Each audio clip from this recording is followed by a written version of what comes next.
Hey everyone, it is September right now, right? So been pretty warm. Quite a turn of the weather in the last half month. So August started off very cool. That the first 2 weeks was like very cool. It didn't feel like August. This whole kind of summer, for the most part, has not really even felt like a summer. It's been so cool up until about 2 weeks ago, and then the weather's just been really nice and hot. It's been like high 80s. I think I probably hit 90 degrees probably at least like 6 or 7 times in the last 2 weeks. And that just got everything going. Like everything is flushing right now. So everything's looking really, really good right now in terms of the flushes. But it's still just for a lot of my trees, it is some of it's like the first flush. Some of it's I'm trying to think if I had any that has the second flush. There is some varieties that this will be the second flush, but lots of trees has only had the first flush so far. So that's how cool this kind of summer has been. I'm gonna kind of show you guys how everything's looking right now, at least on these rootstocks. So these rootstocks are planted out back in 2019. I began grafting it. I had some attempts in 2021. They didn't really take. I had some that took, but really the majority of the graft was made in 2022. Okay, so let's take a look at this. It's looking pretty good. This is the Lorist. Have not had a fruit from at least this graft yet, but it's looking much better now. I know on my other graft I have of it, the fruit, like at least the sap and stuff and the peel has a very kind of strong citrus smell to it. Haven't heard much about it and stuff, so it's probably not like a flavor bomb or top tier fruit, but it is a Zill variety. So it is a Zill variety called Dolores. So let's take a look at the rootstock a little bit, maybe. Let me kind of show you guys, kind of change it up a little bit. So here's the rootstock, looking pretty good, right? Decent size. All right, and you notice like all this stuff that's going on here. I kind of tend to do like to keep it shaded a little bit, just in summer, like kind of helps with the moisture and everything. Then once it gets towards the end of summer to fall, I'm gonna take all this stuff out. I'm gonna prune everything off, especially like the you probably see here a lot of the sweet potatoes. It was a good idea, but it was something that I thought I was gonna be able to control. I wasn't quite able to control it. It is a bit wild, kind of going everywhere. I didn't even realize the sweet potatoes go that deep into the soil. That was the biggest surprise for me. I thought they kind of hang, in terms of the tubers, kind of hang on top of the soil. So if I was to do this again, I wouldn't plant any in the ground. I would kind of do it like this. I have this pot right here, right, which is like a 15-gallon pot. I plant it here, and then I just kind of let it cascade out. Then that's what I would have done if I had to do this again, and not put anything in the ground. I think you guys seen this maybe in like my earlier videos. I start off all my plantings. I have these pavers. It's really covered up right now, but I have these pavers around it, and you guys see it more often in like the winter. You see it kind of exposed, and I start the younger trees off with that. It's almost like a inorganic mulch. I don't have to mulch it, and it just kind of does a better job of retaining moisture underneath it, even though when it's hot and dry. So yeah, I mean, these are looking good. I'm hoping I get another flush before winter. So after this one more flush after winter. That's my hope for it. So then at least some stuff will be like 3 flushes for the year, 3 vegetative flushes for a year, and stuff maybe 2. Yeah, so okay, that was the Lois. This is Sunrise right here. That's not. No, this is Sunrise right here. Here's a flush on that. Hasn't done that much for me. This right here is Little Gem. Right here. It's nice to see it finally kind of growing already. So this is It's only had one flush so far. And then the tall one right there is sweet tart. And you can see where my grafts kind of took place right here. Kind of going back to how I planted it. I planted it 2019. I kind of let it grow, and then kind of chopped it down right here. I let it branch out, like, you know, a couple branches, and then I grafted again around right here, kind of a bit like around a little bit higher than waist high. You know, I could have probably done it a little bit lower and stuff, but that's where my grafts took place. Okay, there's a few new grafts down there. I don't think we need to cover it, but let's go on to the next tree. Here's the next one right here. This one is my biggest one. This one has the thickest rootstock out of these plantings. This maha right here. Let's check out the maha. Let's see how it's doing. I put like a different strain of maha here to see how it compares. See, doing well. Here's a raw honey Sharinta. Let's see. This here on top. I always forget the name of this one for some reason. I think this one is Sindri. Growing really well. Look at the graph right there. Right here is the other one right there. See all that branching? That's Safida Lucknow. Here's an Alfonso right here. Alfonso.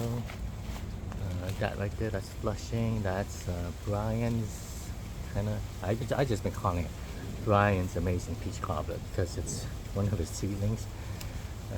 Here's a Calvamid graft. Here's a Pim Sang Mun right there, kind of going all the way down to here. Here's a Valkyrie. Right, let's keep on going. This is a Jin Huang right here. A few different grafts on this. Once they take, I'll probably catch you guys up on it. M4 right here. Taiwanese rootstock variety part 2. Ambrosia right there. There's more ambrosia right here. Juliet, very dwarf-like. I was able to put this on an old Matofo, so that one actually looks very vigorous on it. Diamond right here. Let's see, here's the Pineapple Pleasure. Okay, so on to the next one. Here's more sweet tart right here.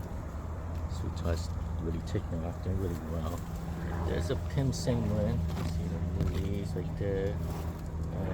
There's an Angie. I don't think there's any vegetative flush, but here's the fruits. 2 fruits. You guys can see it. There was a Nam Dak Mai Mun that's been blooming. I have not paid attention to it at all. I don't know if it held any fruits. By the way I'm looking at it right now, it doesn't look like it. Okay, so it's a Cat Halak that was recently grafted. That right there is a Giselle.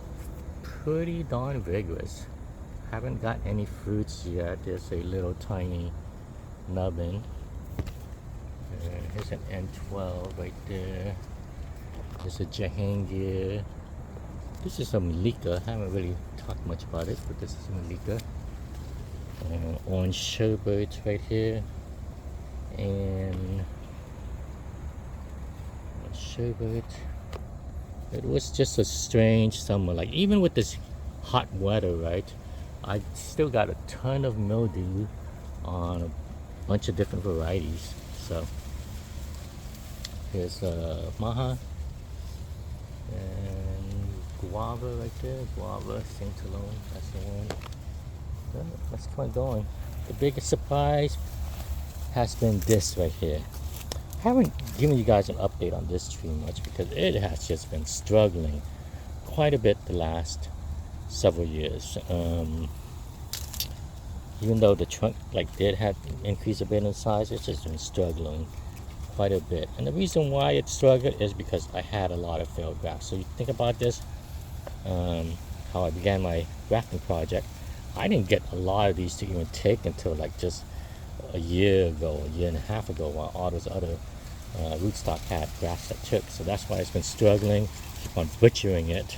So it's finally flushing, and some of the grafts that's been on it just stayed dormant for the longest time, and now this finally flushing. So this right here is little gem.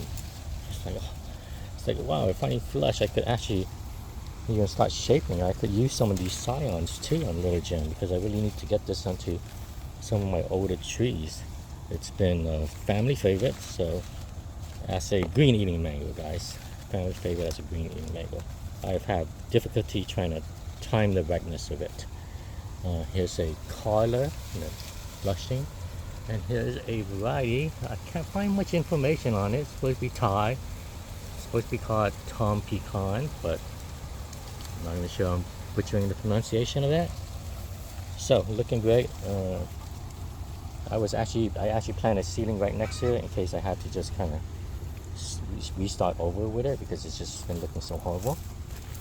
Okay, on to the next one. Look at this. This is ST Maui right here, flushing out really nicely. There's 3 pretty good large size fruits on here, right there, and the one back there. So looking great. It's flushing, looking very good. It's a very vigorous growth, but it tends to kind of want to weep a little bit. But if you prune it back, then it kind of start pushing it back up to a good growth. Look at the push on that. Looking great. Sassy Love, not really doing much. Thai variety called Fallon. Here's a lemon zest. And look at it, got hit with powdery mildew in the middle of August. My gosh, right? So this is lemon zest. Here's my seedling. That's looking really, really good, really, really interesting. So this is a seedling of lemon zest, strong Alfonso spice smell to the leaves.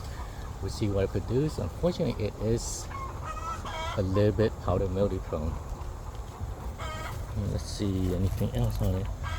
Oh, here's one fruit of a California Vermit on here. Look at that. So let's see, on to the next tree.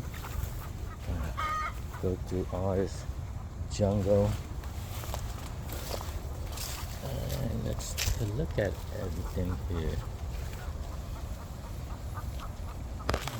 Something's pushing below the graft right there. Take this off.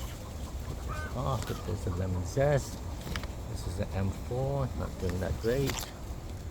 Got a Dupree Saigon on this side, right here. Got a Bombay right here. Here's the Bombay. And here's a golden queen, kind of from up here all the way to down here. I don't know what the heck happened to this. Look at this side right here. I'm not sure. It was supposed to be ripe. So it's the first thing I started noticing. It was oozing. Right, it was kind of oozing, and then it's been kind of busy. I haven't really paid much attention to it. And then I did notice the spot was getting bigger and bigger, and I was like, oh shoot! And but it kind of happened pretty rapidly. I don't know if it's just because it got ripe, or is it just like my cats or something's been damaging the skin, or is it a disease? Oh, and it came off. I'm not even sure if I should keep this to get it soft. I'm probably gonna just start eating this right away because it looks like if I even try to let it get soft, probably half of this fruit will spoil over. Okay, so this is a Golden Queen Jin Huang. This is Actually, I don't think this is even like a fully full-size fruit at all. This still seems small for it. So I'll cut into it. I'm probably not gonna make a video out of it. It might be kind of disgusting, kind of not disgusting, so won't be no video on it, but I'll give you guys an update on it. So okay, now I could kind of remove this branch, and I was leaning right there. A few other grafts here. There's like some zebda and some fruit cocktail and so forth. We don't need to kind of take a look at it. One going. Everything on the bottom here is cack, looking really good. Top here is Super Julie. Quite a bit of fruit on cack that's hanging. That's still hanging. That's looking really well. Right here. Some more right here. Right here. So, cack's looking pretty good. Unfortunately, my cotton candy did die. I cut this back, trying to get it to really invigorate it, and I really knew it. It wasn't doing much for years, so it did die back. Not too surprised. Keep on going. Here's a Florigon right here. It's hanging on. So Florigon right here. Here's a gram right there. I got my Maha right here grafted. I think it's gonna really take off. Peach cobbler is sitting here. Juliet right here. Forgot which one this is. Gotta go back to my notes on which one. I think this is a little gem. I'm not too sure. I grafted some seedling scions onto here. Looking good. Looking good. We'll see how long it takes to fruit on a more mature kind of rootstock like this. A few different of these seedling grafts on here. On here. So what was this? That was the one I showed you. Was a first one I showed you was a look at my note, so I could document this for my purpose, because I think going back in the future I'm probably gonna forget what this is. So this is a lemon zest seedling. That's what I have labeled as. I probably labeled that as that because I feel like this probably smells like citrus, but it's not one of the clones. So next up, here's a Kerry seedling. I remember this one quite well because this one has a Kerry seedling that has quite a nice citrus smell to the leaves. So, okay, and then here's an M4 seedling. I think I labeled this as M42 just because of the order. I kind of remember where it came from. My 3 trunk M4 seedling, and I kind of know which one 2 is. 2 is kind of like the one that's kind of closer to me on this side, and then this one's M43. Okay, and I kind of label like that. Both of these might be the clones. I'm not too sure because that one I have not been able to identify which is which on it. But it hasn't flowered. The other one out of this did flower. These 2 have not. So, okay, well that is an update, guys. Not much fruit activity going on here, but quite a bit of growth going on, and I'm hoping some of these stuff gets to at least 3 flushes by the end of this year, and then next year we're gonna start spraying. We're gonna start getting fruit. We're gonna aim for fruit next year, and we'll see how it goes. So that's an update, guys. Thanks for checking in.